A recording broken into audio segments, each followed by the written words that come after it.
Hello everyone, we will show in this video about the development of racing games, as well as music, and for an example of music we will take the Need for Speed family games.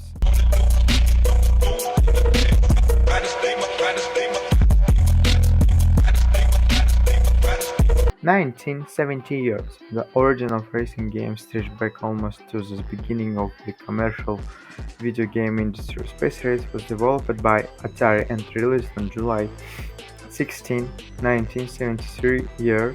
It was only the second game the company had done, being preceded by Pong in 1972 year. The gameplay itself was simple. Despite taking place in outer space, it shared many similarities to the structure of modern racing games.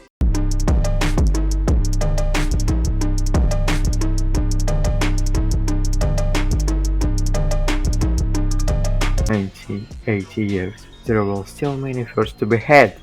In 1980, Namco released a title called Rally X. The game holds the distinction of being the first video game to feature background music, something that became an essential part of games to come. Sega also contributed on the development of the game technology with their release of Turbo. Turbo wasn't just the first third-person racing game. It was in 1982 that one of the most influential racing games of the 80s was released. The following year saw more racing games come out, with varying features. In 1987, Score released Red Racer for Nintendo Entertainment System, which was their attempt at 3D racing game.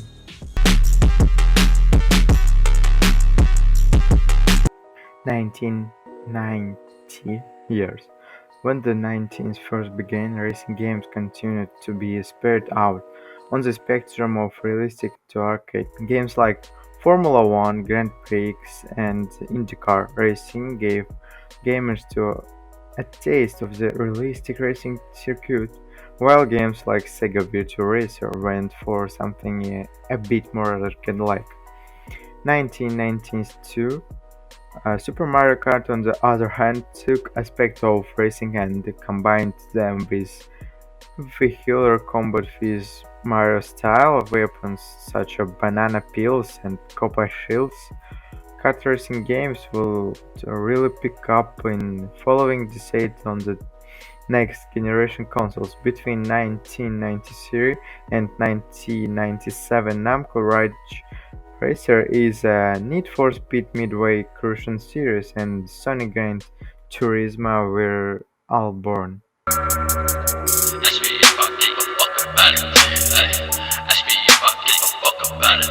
Yeah. Ask me if I give a fuck about it. Recently, I just don't give a fuck about it. 2000 years. The new millennium saw little in terms of new developments for racing games. By this point, they had pretty much found their style. Still, the new franchise would emerge from time to time, like Rockstar Midnight Club. This time period did see a number of kart racers released featuring various popular characters of the time, with one of the more notable ones being Shrek Smash and Crash Racing.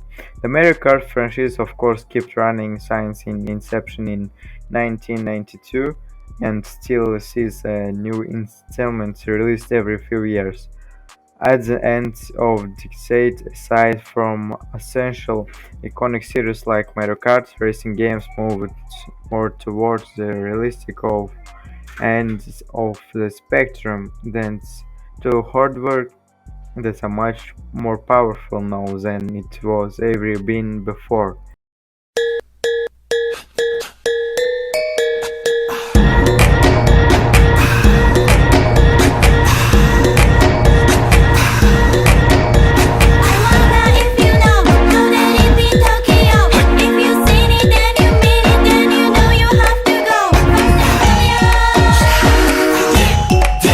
'Since 1994, the Need for Speed series has passed through three musical milestones. From the very first part, the soundtrack for it became a mandatory element, like a player and speakers in a car.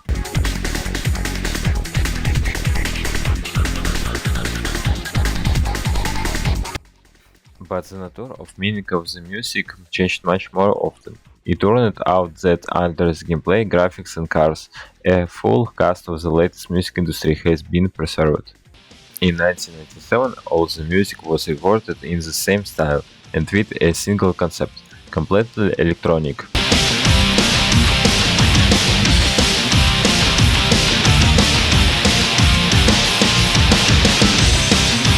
In 2001, the series took final time out before the marathon of annual resales, which would end unexpectedly only in 2014. The first thing that changed with the release of Hot Pursuit 2 is musical concept. The mill, whatever you feel, homie, we can handle this. Get it on from the bricks back to Los Angeles.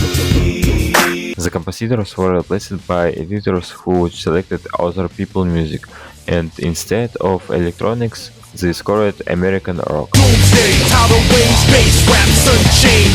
Overseas, all the skies turn gray. Doomsday, tidal waves. In 2003, everything changed again. The movie Fast and Furious gave the game a new concept: street racing, tuning, night, neon, and beauty. Hip-hop confidently squeezed in among rock and electronics, directly stating that racing needs not only speed but also clout. One more time, go.